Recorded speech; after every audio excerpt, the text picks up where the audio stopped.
Well, the 4th of July weekend is just around the corner, and that's, of course, when there'll be a lot of celebrating going on here in San Diego.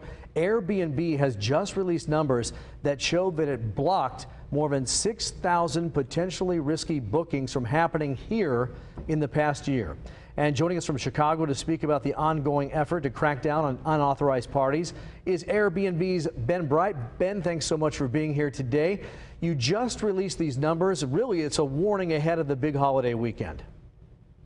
Right. So Airbnb is continuing to ban parties outright, to take a hard line. We're talking about, party houses. So a home where parties are happening over and over again. These are very rare. But we know that when it happens, and particularly in San Diego, where some of the electeds have spoken about this previously, that it can be disruptive, that it can be, quite annoying and a nuisance for the neighbors. So we want to stop those. And we also want to start, which is what happens more commonly, which are unauthorized parties. So parties being thrown without the knowledge or consent of the host, who is a victim in this type of scenario. So that's what this type of technology is meant to prevent. Last year, Airbnb, they launched the national policy. Tell us more about the restrictions that are in place.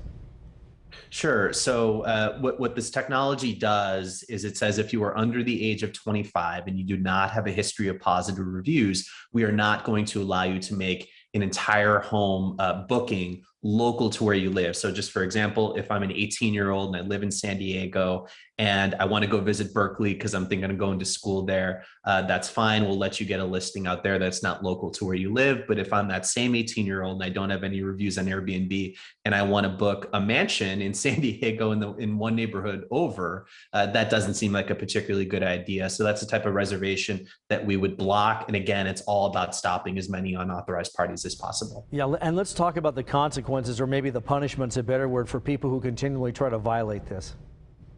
Sure. So if you try to throw an unauthorized party through our platform, there are severe consequences. It'll start with a ban from our platform that can be a lifetime ban. So we hope that that's a deterrent for some people. But if not, what we've begun to do in some recent cases, including a couple in California, is we've brought legal action against certain guests who have thrown unauthorized parties and violated both our policies and host policies. So not something we enjoy doing. It's not something we want to be doing every day either. But we really are taking a hard line. It's just activity we're not going to tolerate. You may have had a pretty good test of this during the Memorial Day weekend, which happened recently here. Can you provide us with any numbers or just how it went in general? Yeah, I mean, I think I don't have numbers specific to Memorial Day, but yeah, over the past year, over 6,000 people in San Diego who have been, deterred by this type of technology. And look, we're not saying that all 6,000 of those people are bad people or intended to throw a party. Some of them are probably good folks who just haven't yet earned that trust through our platform, haven't yet compiled those reviews that it'll take in order to make a local booking.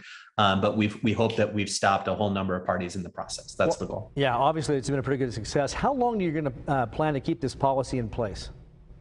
Well, that policy is indefinite, as is our party ban. So the ban on all parties and events has been extended through at least the end of summer 2021.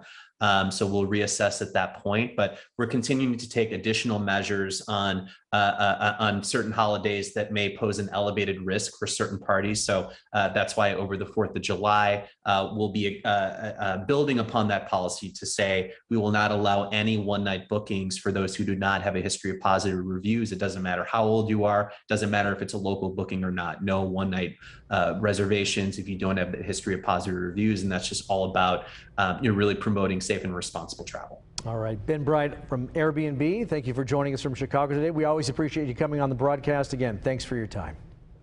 Thank you.